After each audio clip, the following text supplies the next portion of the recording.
जब देश के अंदर बड़े बड़े घोटालों की बात होती है तो उस घोटालों के समय में कहते हैं कि ये सीबीआई जो है केंद्र की चलने वाली सरकार के हाथ का खिलौना है, उसके इशारे पर काम करता है।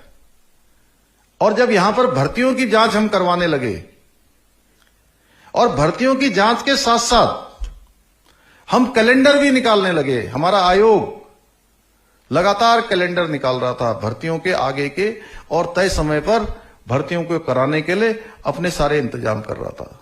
ऐसे समय में कहते हैं कि इसकी जांच सीबीआई से होनी चाहिए, और सीबीआई करवाने के लिए कोर्ट में चले गए, माननीय न्यायालय में चले गए। माननीय उच्च न्यायालय ने सारी सुनवाई करने के बाद, सभी पक्षों को सुनने के बाद न्यायालय ने आदेश दिया, हाईकोर्ट ने कहा कि जो शासन के द्वारा, सरकार के द्वारा या पुलिस विभाग के द्वारा जो कार्रवाई की जा रही है वो कार्रवाई बिल्कुल सही चल रही है, इसलिए इसमें सीबीआई जांच की आवश्यकता नहीं है। लेकिन उसके बावजूद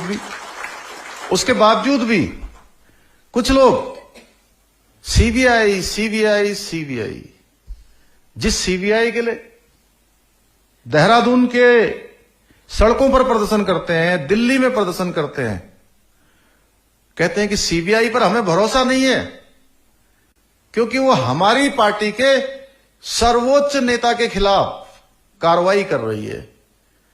अरे भाई, जब आपको सीबीआई पर भरोसा ही नहीं है, आप पूरे देश में प्रदर्शन कर रहे हैं, उत्तराखंड में आपको सीबीआई की क्या आवश्यकता पड़ गई?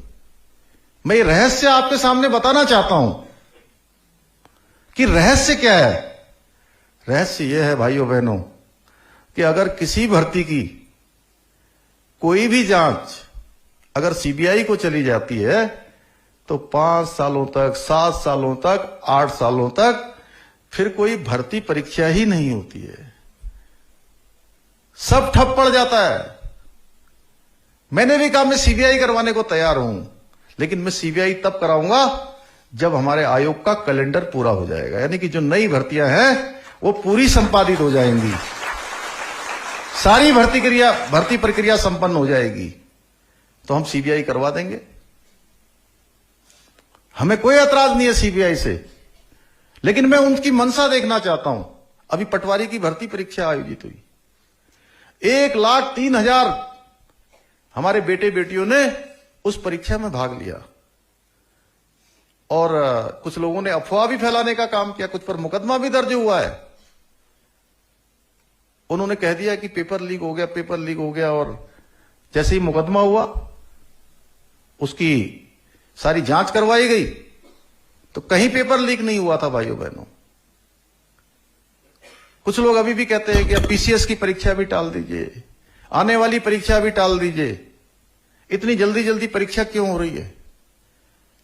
जबकि हम चाहते हैं कि हमारे बेटे बेटियों का किसी भी कीमत पर समय बर्बाद न हो।